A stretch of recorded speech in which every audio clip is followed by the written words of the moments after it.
महाराष्ट्र के राज्यपाल श्रीमान विद्यासागर राव,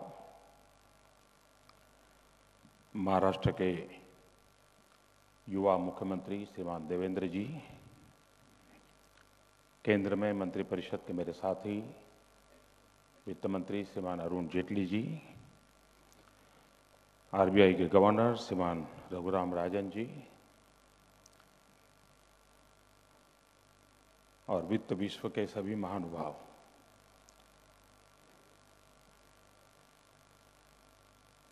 रिजर्व बैंक की 80 साल की यात्रा पर हम लोग आज मिले हैं। हमारे देश में 80 साल का एक विशेष महत्व रहता है। दुनिया में 25 साल, 50 साल, 75 साल, 100 साल, उस हिसाब से अवसरों को याद किया जाता है। लेकिन शायद भारत इकलौता ऐसा देश है कि जिसमें 80 साल को भी एक बड़ा महत्वपूर्ण पड़ाव माना जाता है। और उसका कारण यह है कि हमारे इसको चंद्र दर्शन के रूप में माना जाता है। जब 80 साल होते हैं तब फुल मून 1000 बार देखने का अवसर मिलता है। तो रिजर्व बैंक को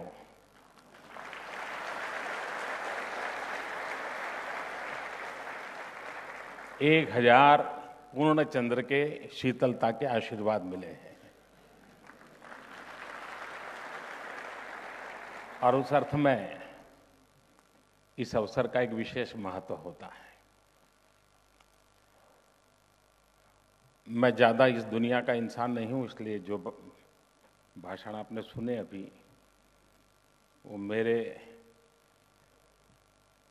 सॉफ्टवेयर के विषय नहीं है। ईश्वर ने मुझे जो सॉफ्टवेयर दिया है उससे ये सब बाहर है। लेकिन मैं इतना कहूंगा कि प्रधानमंत्री बनने के बाद इन सब चीजों को समझना पड़ता है, सीखना पड़ता है। हर 2 महीने में एक बार रघुराम से मिलना होता है और मैं देखता हूं कि वो 3 या 4 स्लाइड लेके आते हैं और मुझे इतना परफेक्टली समझाते हैं, यानी शायद वो बेस्ट टीचर भी रहे होंगे।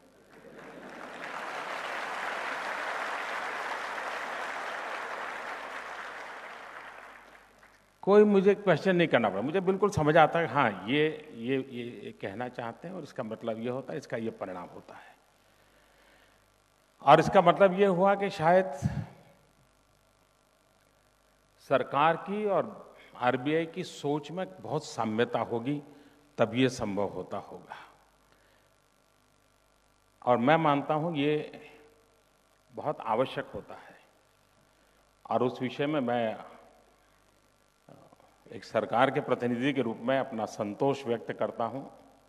आरबीआई अपनी जो भूमिका अदा कर रहा है, मैं रघुराम जी और उनकी पूरी टीम को बहुत बहुत बधाई देता हूं। और 80 साल की यात्रा में श्रीमान देशमुख और उनकी टीम से लेकर के अब तक जिन जिन लोगों ने योगदान दिया है, कई लोगों ने अपना जवानी इस काम के लिए खपाई होगी, तब जाकर के एक इंस्टीट्यूशन इस ऊंचाई पर पहुंचती है। ग्लोबल पर्सपेक्टिव में भी अपने आप को ढाला होगा। बदले हुए वैश्विक परिसर में आरबीआई के रिलेवेंस को बनाए रखने के लिए यहां भी काफी जद्दोजहद हुई होगी। इस समय पर जो नेतृत्व दिया होगा वे सब भी अभिनंदन के अधिकारी हैं। और मेरी तरफ से अब तक जिन जिन लोगों ने इस काम को आगे बढ़ाया है उन सबको भी हृदय से बहुत बहुत बधाई देता हूं, बहुत बहुत अभिनंदन करता हूं और देशवासियों की तरफ से उनका आभार भी व्यक्त करता हूं। अमीर से अमीर व्यक्ति भी अपने फैमिली डॉक्टर को टाइम देता हो या न देता हो, लेकिन बैंकर को अवश्य टाइम देता है।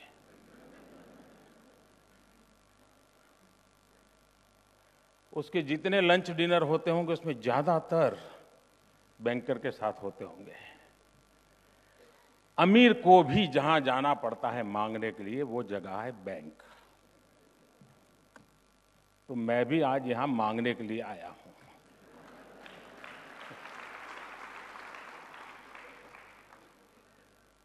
और मैं भी मेरे परिवार के लिए मांगने के लिए आया हूं। और मेरा परिवार है जिनके बीच में पैदा हुआ, जिनके बीच में पला बढ़ा, वो गरीब परिवार है। गरीबों के बीच में मैं पला बढ़ा हूं। मेरा बचपन वहां गया है, मैंने जिंदगी के उन चीजों को देखा है। और अब प्रधानमंत्री बना हूं तो ये मेरा परिवार इतना विस्तृत हो गया है कि एक प्रकार से बिलो पॉवर्टी लाइन के नीचे जीने वाले सारे गरीब, एक प्रकार से मार्जिनल फार्मर, एक प्रकार से दलित, पीड़ित, शोषित, वंचित, आदिवासी, ये सभी मेरे परिवार के सदस्य हैं। और उस परिवार के एक प्रतिनिधि के रूप में मैं आज वित्त विश्व के पास मैं कुछ मांगने आया हूं। और जब आप 80 साल मना रहे हो तो जरूर किसी को निराश नहीं करोगे, ये मुझे पूरा विश्वास है। और मैं आरबीआई के सभी नीति निर्धारकों को अभिनंदन करता हूं कि उन्होंने फाइनेंशियल इंक्लूजन को अपना विषय के रूप में पसंद किया है। और 80 साल के समय इस अवसर को मना रहे हैं। इसका मतलब आप जब 100 साल के होंगे और जब शताब्दी मनाते होंगे, वो शताब्दी फाइनेंशियल इंक्लूजन को लेकर के कहां पर पहुंची होगी, मैं समझता हूं उसके टारगेट भी सेट करोगे तो 20 साल के अंदर भारत की बैंकिंग व्यवस्था गरीब के दरवाजे तक किस प्रकार से काम कर रही है, इसका एक खाका तैयार हो जाएगा। और जब 20 साल का पड़ाव आप सोचते हैं तो मैं आपको सुझाव दूंगा। 2019 महात्मा गांधी को 150 हो रहे हैं। 2022 देश की आजादी को 75 साल हो रहे हैं। 2025 आपको 90 हो रहे हैं। और 2035 ये आपके 100 होंगे। ये 4 महत्वपूर्ण पड़ाव मान करके हम अपना एक मैप तैयार कर सकते हैं कि ये फाइनेंशियल इंक्लूजन में जाने के लिए ये हमारा टारगेट ग्रुप होगा, ये हमारा रोड मैप होगा और हम ये अचीव करके रहेंगे।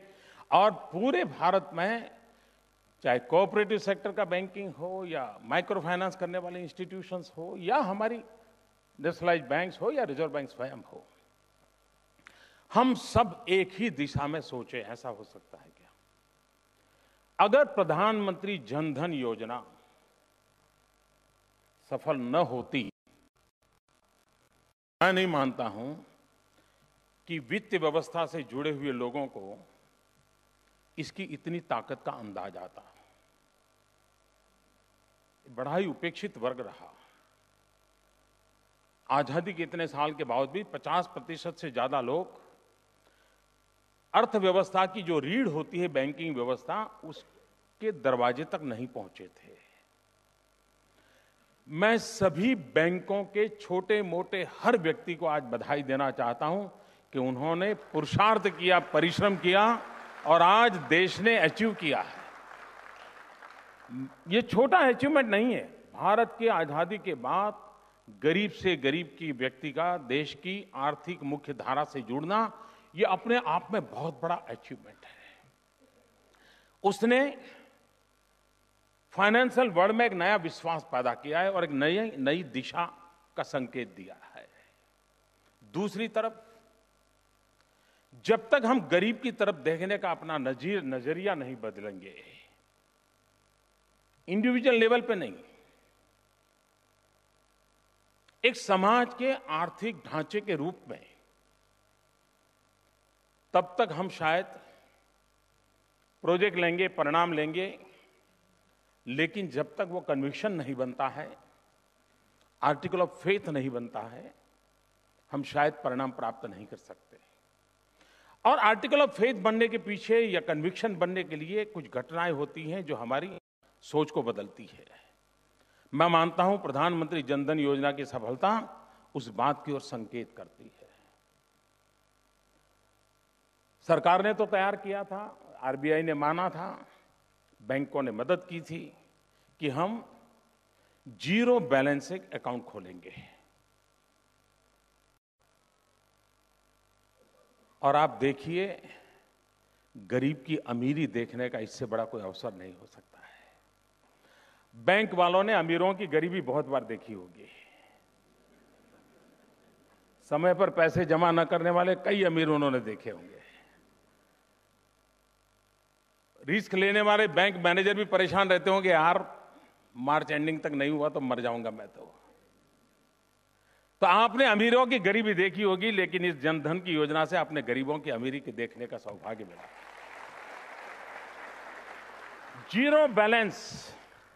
जीरो बैलेंस से अकाउंट खोलने का कहने के बावजूद भी जो 14 करोड़ लोगों ने बैंक अकाउंट खोले, उसमें 41% लोग ऐसे हैं कि जिनको लगा कि नहीं मुफ्त में नहीं करना चाहिए, कुछ न कुछ तो कर रखना चाहिए।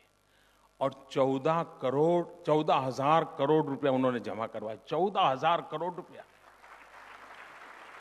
देश का गरीब जीरो बैलेंस अकाउंट खोलने के बावजूद भी 14,000 करोड़ रुपया बैंक में जमा करता है। मैं समझता हूं इससे बड़ी गरीबों की अमीरी नहीं हो सकती। अगर इसको एक हम ताकत समझे और ये जो उनके संस्कार हैं, उनकी मनोवैज्ञानिक भूमिका है, जो उनके मन के आदर्श हैं, ये भी राष्ट्र की एक बहुत बड़ी ताकत होते हैं। हमें उसको नर्चर करना चाहिए, उस सामर्थ्य को हमने पहचानना चाहिए। और मैं मानता हूं बैंकिंग सेक्टर के लोगों के लिए ये बहुत बड़ी आवश्यकता है। हमारे पुरुषार्थ से 14 करोड़ बैंक अकाउंट खुल गए, अब बधाई के पात्र हैं। लेकिन 41% लोग पैसे जमा कराएं, वो मैं समझता हूं हमारे लिए इंस्पिरेशन का कारण है। हमारी नई योजनाओं के लिए वो हमारे लिए एक लैंडमार्क बन सकता है। और मैं आशा करूंगा कि आने वाले दिनों में ये बात ठीक है कि 5-50 क्लाइंट के साथ बड़ा काम करना सरल रहता है। और हम जब स्कूल में पढ़ते थे तभी सिखाया जाता है कि जो सरल एग्जाम्पल है वो पहले सॉल्व करो। तो उसी से हम पले बड़े हैं, इसलिए कठिन एग्जाम्पल की तरफ कोई जाएगा नहीं। लेकिन अब सोच बदलने की आवश्यकता है। और यह आवश्यकता है कि हम इस बड़े मास को कैसे अपने में समेटें, हमारी विकास यात्रा का वो हिस्सा कैसे बने, उसके लिए हमारा रोड मैप क्या हो। अब मैं मानता हूं हमारे सामने सबसे बड़ा महत्वपूर्ण काम है कि ये सामान्य से सामान्य व्यक्ति जिसका बैंक खाता खुला है वो ऑपरेशनल कैसे हो। सरकार ने कुछ योजनाएं बनाई हैं, वो योजनाएं ऐसी हैं कि जो बैंक के रूट से ही आगे बढ़ने वाली है। बैंक के रूट से आगे बढ़ने के लिए सरकार ने अपने जैसे अभी हमने गैस सिलेंडर कर लिया और करीब 8,000 करोड़ रुपया डायरेक्ट सब्सिडी ट्रांसफर करने की व्यवस्था बन गई। और इसके कारण जो लीकेज रुका है हमारे देश में, भ्रष्टाचार करने के बाद क्या करें, इसके लिए बहस बहुत हुई है। लोकपाल बनाओ, डिकना बनाओ, कानून सब कुछ हो, वो भी गलत है, ऐसा नहीं है। लेकिन करने के बाद न हो इसलिए क्या, ये योजना है जिसमें प्रधानमंत्री जनधन योजना और डायरेक्ट कैश ट्रांसफर की व्यवस्था। और 8,000 करोड़, मैं बताता हूं जी, मैं आंकड़ा अभी बताता नहीं हूं, लेकिन मैं चाहूंगा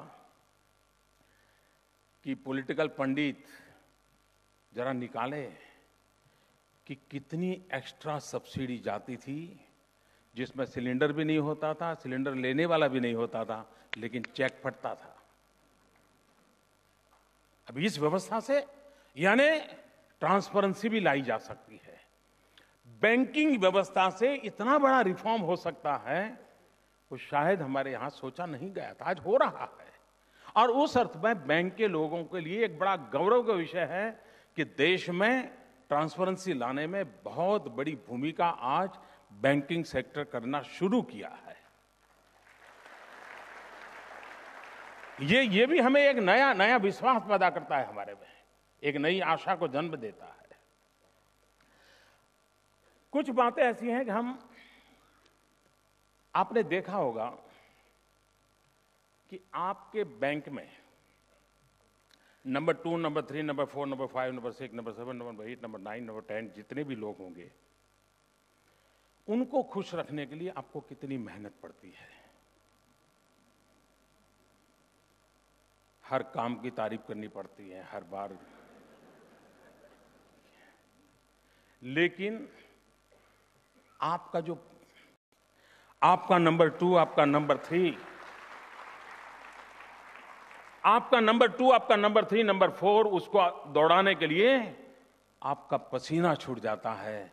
उस गरीब को दौड़ाने के लिए सिर्फ 2 शब्द काफी होते हैं।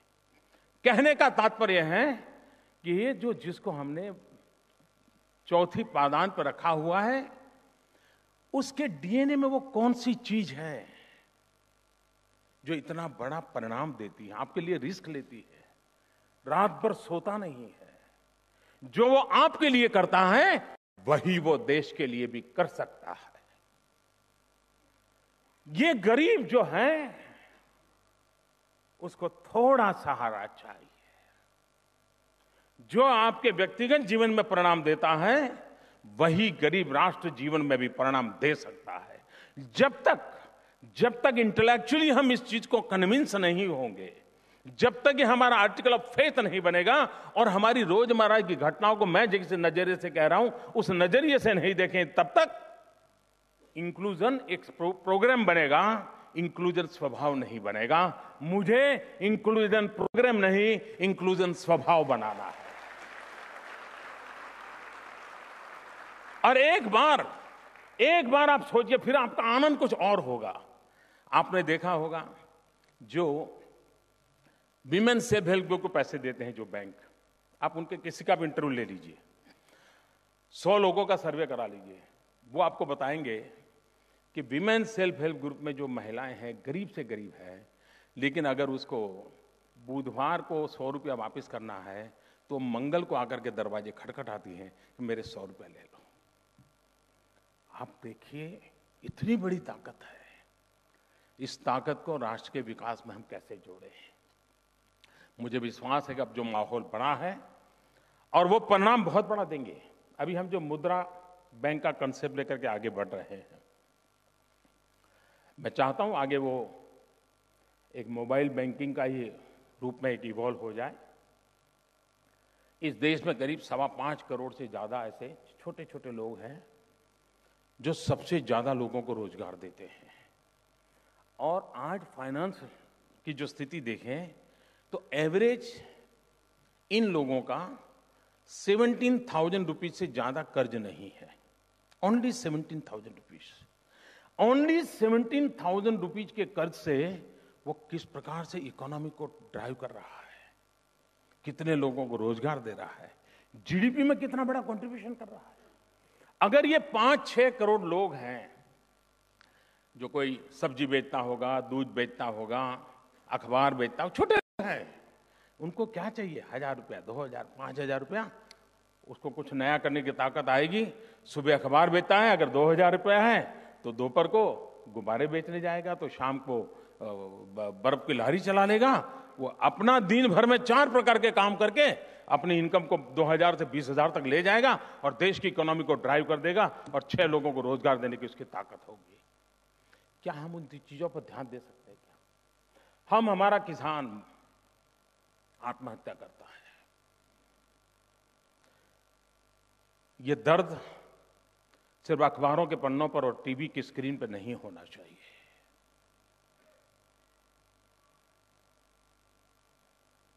ये हमारा किसान जब मरता है, क्या बैंकिंग सेक्टर के हृदय को हिला देता है? साहूकार से पैसे लेने के कारण कभी कभी उसको मरने की नौबत आती है। 60 साल के बाद, आज 80 साल हम मना रहे हैं आरबीआई के, तब क्या हमारे दिल में आवाज उठ सकती है कि भाई हम हमारी बैंकिंग व्यवस्था के हाथ पर इतने पसारेंगे कि कभी किसान को कर्ज के कारण कम से कम आत्महत्या करने की नौबत नहीं आएगी? क्या ये सपना हमारा नहीं हो सकता है? मैं नहीं मानता हूं कि इसके कारण कोई बैंक डूब जाएगी।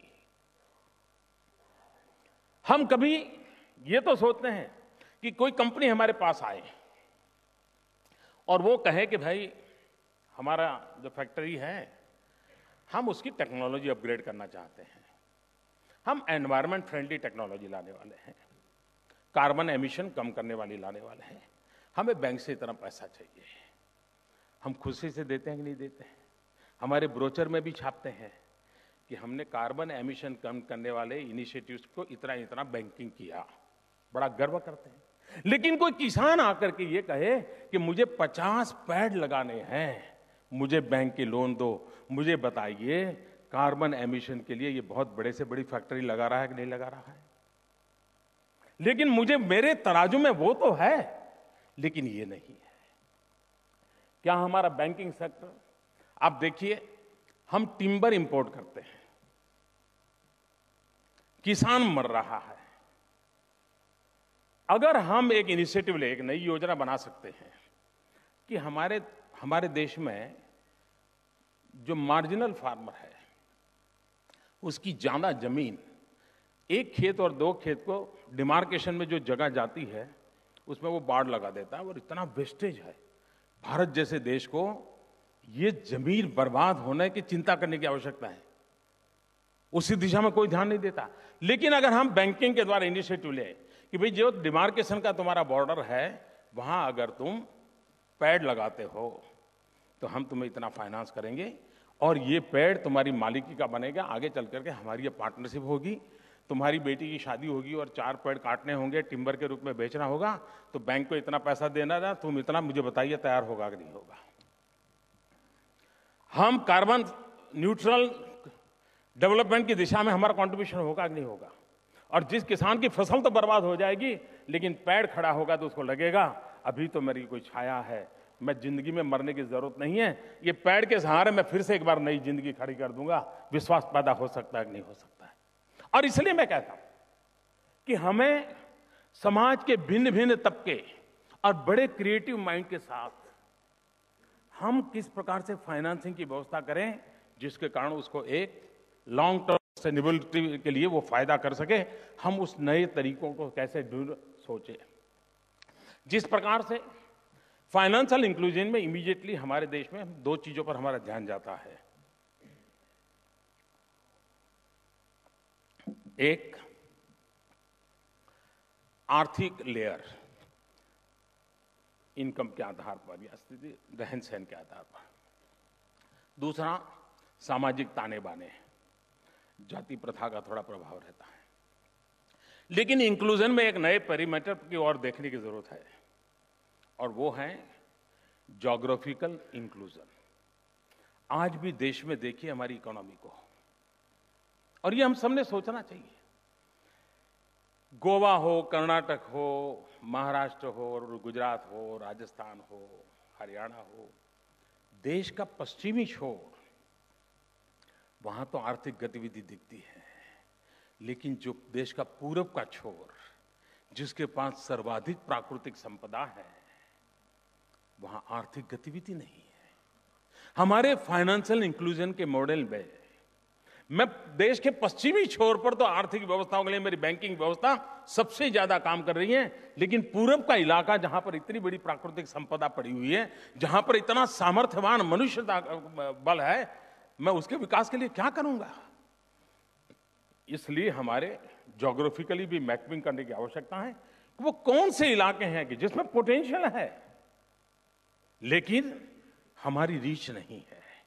हमारे इंक्लूजन में जिस प्रकार से समाज के भिन्न भिन्न तबकों की ओर देखने की आवश्यकता है, उसी प्रकार से भारत के भिन्न भिन्न भूभाग की ओर भी देखने की आवश्यकता है कि वो कौन सा भूभाग है कि जिसमें सामर्थ्य है लेकिन अवसर पैदा नहीं हुआ है। हम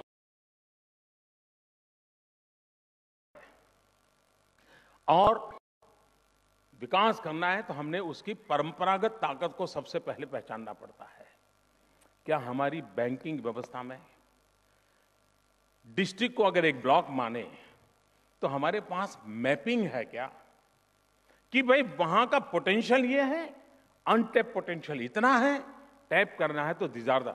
और सरकार और बैंकिंग व्यवस्था करके सोचें कि भाई आप रॉ मटेरियल के लिए कोई डिसीजन ले लीजिए, आप ह्यूमन रिसोर्स डेवलपमेंट के लिए कोई डिसीजन ले लीजिए, आप मैनेजर स्किल के लिए कोई डिसीजन ले लीजिए, आप वहां पर एनर्जी सप्लाई करने के लिए कर लीजिए, आप इंफ्रास्ट्रक्चर के लिए कर लीजिए। बैंक्स आर रेडी, हम इस यहां के नक्शे को बदल देंगे। इंक्लूजन में हमने हमारे देश के विकसित इलाके, विकास की संभावना वाले इलाके, विकास से वंचित रह गए इलाके, इनके सारे पैरामीटर बना करके हमारे इंक्लूजन के मॉडल में हम इसको कैसे प्रस्तावित करें। मैं समझता हूं अगर ये हम करेंगे तो भारत को दुनिया में आर्थिक ताकत की ओर बढ़ना है। 3 साल का बच्चा 6 साल का होता है तो उसकी ऊंचाई बढ़ने में फर्क तुरंत नजर आता है कि पहले वो 2 फुट का था, अभी 4 फुट का हो गया। लेकिन 20 साल वाले को 4 साल के बाद भी 2 इंच बढ़ाना तो मुश्किल हो जाता है। आप जहां बढ़ चुके हैं बढ़ने की गति धीरे रहेगी, लेकिन जहां कुछ नहीं है वहां थोड़ा सा डालने से बढ़ना शुरू हो जाएगा और वो एक नए कॉन्फिडेंस को जन्म देगा। और आज विश्व में भारत के नेक्स्ट 10 ईयर के ग्रोथ रेट की जो चर्चा हो रही है उसका पोटेंशियल एरिया कौन सा, यही है। हिंदुस्तान की सेकंड ग्रीन रिवॉल्यूशन करने की जगह अगर कहीं है तो हिंदुस्तान का पूर्वी इलाका है। हिंदुस्तान के माइंस और मिनरल में जो अभी हमने डिसीजन लिए हैं, आप कल्पना कर सकते हैं हिंदुस्तान के सबसे धनी राज्य बनने की संभावना, जिनके पास कोयला था वो राज्य बन रहे हैं। छत्तीसगढ़ हो, झारखंड हो, उड़ीसा हो, बंगाल हो, ये राज्य एक नई ताकत के साथ उभरने वाले हैं। क्या हम बैंकिंग सेक्टर के लोगों को ध्यान है कि भाई इतना बड़ा वहां कल्पना बाहर का एकदम से जंप आया है, हम बैंकिंग व्यवस्था के द्वारा वहां कैसे बदलाव लाए। अगर हम इस बात को करेंगे, मैं मानता हूं परिणाम बहुत बड़ा होगा। एक और क्षेत्र है जिसको भी मैं फाइनेंशियल इंक्लूजन का एक महत्वपूर्ण हिस्सा मानता हूं, जिसका संबंध न आर्थिक स्थिति से है, न सामाजिक स्थिति से है और न ही इसका संबंध भौगोलिक परिस्थिति से है, और वो है नॉलेज में हम फाइनेंशियल पार्टनरशिप कैसे बने। हमारे देश को यह सौभाग्य प्राप्त हुआ है कि 65% पॉपुलेशन 35 से नीचे है। ये 35 से नीचे का जो पॉपुलेशन है, हमारी जो यंग जनरेशन है, उसे या तो स्किल चाहिए या नॉलेज चाहिए। आज जो वर्तमान इंस्टीट्यूशंस हैं उससे उसको जो प्राप्त होता है, ग्लोबली कॉम्पिटिटिव बनने के लिए कुछ कमी महसूस होती है। अब हम ग्लोबली कॉम्पिटिटिव नॉलेज इंस्टीट्यूशंस लाते हैं तो हमारे देश के नौजवान के लिए वहां पढ़ना कठिन है, क्योंकि उसके पास उतने पैसे नहीं है। क्या बैंक एक ऐसा मीडिएटर बन सकती है कि कितनी फी वाली इंस्टीट्यूशन क्यों ना हो, गरीब का बच्चा भी वहां पढ़ने जाएगा। हम खड़े हैं, हम ज्ञान उपार्जन के प्रयास में कभी पीछे नहीं हटेंगे। गरीब का बच्चा भी कितनी ही धन खर्च करके अगर पढ़ाई करने की ताकत रखता है, हम पूरी तरह, मैं समझता हूं लंबे समय के लिए बेनिफिट करने वाला ये सबसे बड़ा इन्वेस्टमेंट है, सबसे बड़ा फाइनेंशियल इंक्लूजन है। और इसलिए हम हमारी एजुकेशन सिस्टम, हमारे स्टूडेंट्स, उनका अच्छी इंस्टीट्यूशन में पढ़ने का इरादा, और उसको अगर हमारा ह्यूमन रिसोर्स डेवलपमेंट की ताकत जितनी ज्यादा होगी, देश को आने वाली शताब्दी में अपना नेतृत्व करने की ताकत आएगी।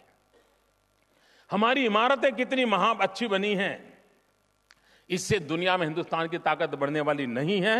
हिंदुस्तान की ताकत बढ़ने वाली है हिंदुस्तान की युवा पीढ़ी के पास कितना सामर्थ्य है, कितना ताकत है इनके अंदर। उस ताकत का आधार दंड बैठक से नहीं आता है। उस ताकत के लिए उसको ये शिक्षा का अवसर होना चाहिए। अगर कोई एजुकेशनल इंस्टीट्यूशंस वर्ल्ड क्लास बनाता है, बैंक मदद करें। स्टूडेंट पढ़ने के लिए जाना चाहता है, बैंक मदद करे। और मैं विश्वास दिलाता हूं जी, अब तक का जो आपका एनपीए का अनुभव है, इसमें कभी ऐसा कटु अनुभव नहीं आएगा, मुझ पे भरोसा कीजिए। देश का नौजवान पाई पाई लौटाएगा, लेकिन देश बहुत आगे बढ़ेगा। और इसलिए हम फाइनेंशियल इंक्लूजन एक सब्जी बेचने वाले से लेकर के एक top class high qualified man power तैयार करने तक पूरा चेन कैसे बनाएं, मैं समझता हूं एक बहुत बड़ा रोल कर सकते हैं। और एक विषय मेरे मन में है, मेक इन इंडिया। मैं मेक इन इंडिया के विस्तार में और बातें नहीं करना चाहता, मुझे पूरा ज्ञान भी नहीं है, लेकिन शायद सोचा जाए। हम आज आरबीआई के 80 साल मना रहे हैं। आज हम संकल्प कर सकते हैं क्या कि फलानी तारीख को जो हमारी करेंसी छपेगी, उस करेंसी का कागज भी इंडियन होगा और इंक भी इंडियन होगी। ऐसा नहीं चल सकता। जिस गांधी ने स्वदेशी के लिए इतनी लड़ाई लड़ी, वो विदेशी कागज पे उसकी तस्वीर छपती रहे, क्या शोभा देता है? क्या मेरे देश के पास ऐसे उद्योगकार नहीं है क्या? उनको कंपल किया जाए कि तुम्हें ये फैक्ट्री लगानी है, पैसा चाहिए दूंगा, लेकिन ये लगाओ बागल में, लाओ दुनिया से टेक्नोलॉजी लाओ। और हमारी करेंसी, हमारी नोट, कागज हिंदुस्तानी होना चाहिए, इंक भी हिंदुस्तानी होनी चाहिए। और मैं चाहता हूं कि आरबीआई इस बात को एक जिम्मेवारी समझ करके एक नेतृत्व दे। ये बदलाव के, ये मेक इन इंडिया तो यहीं से शुरू होता है जी। मैं मानता हूं कि हम इन चीजों को कर सकते हैं, लेकिन मैं ये भी मानता हूं कि देश आज जहां पहुंचा है उसमें आप सबका बहुत योगदान है, इन इंस्टीट्यूशंस का योगदान है। और मैं उस व्यक्ति इंसान हूं, मैं मानता हूं कि आइडिया कितने ही होनहार क्यों ना हो, अगर इंस्टीट्यूशनल फ्रेमवर्क ताकतवर नहीं है तो सारे विचार भांज रह जाते हैं। और इसलिए इंस्टीट्यूशन स्ट्रेंथन हो, आरबीआई की गरिमा और कैसे बढ़े, बैंकिंग सेक्टर की अपनी गरिमा कैसे बढ़े, सभी संस्थाएं अपने आप में ताकतवर कैसे बने। जितना संस्थाओं का नेटवर्क ताकतवर होगा, स्वतंत्र रूप से निर्णय करने का होगा, अल्टीमेटली देश का लाभ होने वाला है। जरूरी नहीं है कि प्रधानमंत्री की इच्छा के अनुसार देश चलना चाहिए। देश आपने जिन वैल्यूज को स्वीकार किया है, उन वैल्यूज के लिए अगर चलेगा तो देश अपने आप आगे बढ़ेगा, ये मेरा विश्वास है। और उस बात को हमको लेकर के चलना चाहिए। हमने एक छोटा सा इनिशिएटिव लिया। देखिए, देश की ताकत देखिए। कभी कभी हम अपने देशवासियों को कुछ भी कह देते हैं, मेरा अनुभव अलग है जी। हमने ऐसे ही कानों कानों में एक बात शुरू की थी कि भाई जो लोग एफोर्ड करते हैं, इन लोगों ने गैस सब्सिडी नहीं लेनी चाहिए। अब जो लेते थे वो कोई सरकार कोई 500 रुपया नहीं मिलते तो कोई भूखे नहीं रहने वाले, लेकिन ध्यान नहीं था। ऐसे चलता है यार, ध्यान नहीं था। सहज रूप से हमने बातें बातें में कहा, मैंने कहीं पब्लिकली नहीं कहा था। और मैं हैरान था, मैं सचमुच में हैरान था। 2 लाख लोगों ने वॉलेंटरीली अपनी गैस सब्सिडी सरेंडर कर दी।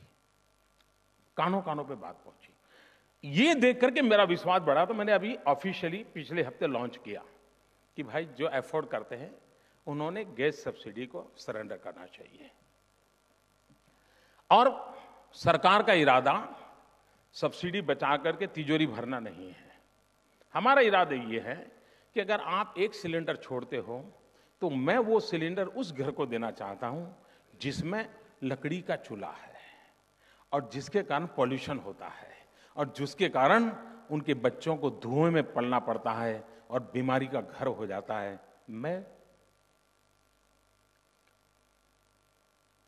फाइनेंशियल इंक्लूजन की बात जब करता हूं तब आप जिस गैस सिलेंडर को छोड़ें वो उस गरीब के घर में सिलेंडर जाए ताकि उस महिला को लकड़ी जला करके धुएं में अपने बच्चों को पालने की नौबत ना आए। मुझे बताइए, ये सेवा नहीं है क्या? मैं विश्वास करता हूं कि सभी हमारे बैंक अपने सभी कर्मचारियों को विश्वास में ले, बैंक एक एक बैंक रिजॉल्व करें कि हमारे बैंक के 20,000 कर्मचारी हैं, हम सब्सिडी छोड़ देंगे। सारे इंडस्ट्रियल हाउस डिसाइड करें कि हमारे इंडस्ट्रियल हाउस में 5,000 एम्प्लॉई हैं, हम सब्सिडी छोड़ देंगे। और इसका मतलब ये नहीं कि वो इंडस्ट्री उनको पैसे दे, ये मैं नहीं चाहता।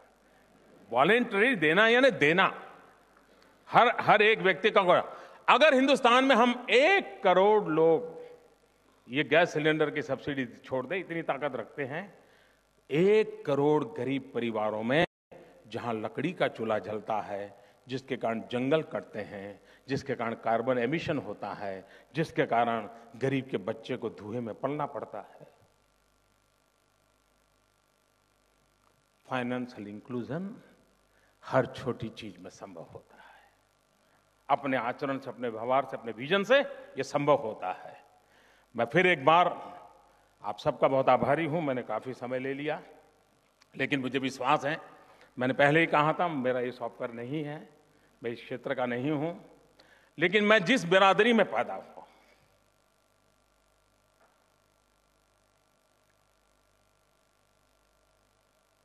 गरीबी मैंने देखी है, और गरीब की गरीबी से बाहर निकलने की ताकत है।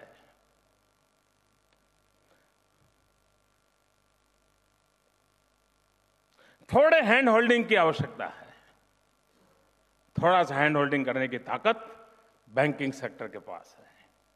आइए हम सब मिलकर के देश को गरीबी से मुक्त कराने के अभियान को, फाइनेंशियल इंक्लूजन के इस मिशन के साथ आगे बढ़े।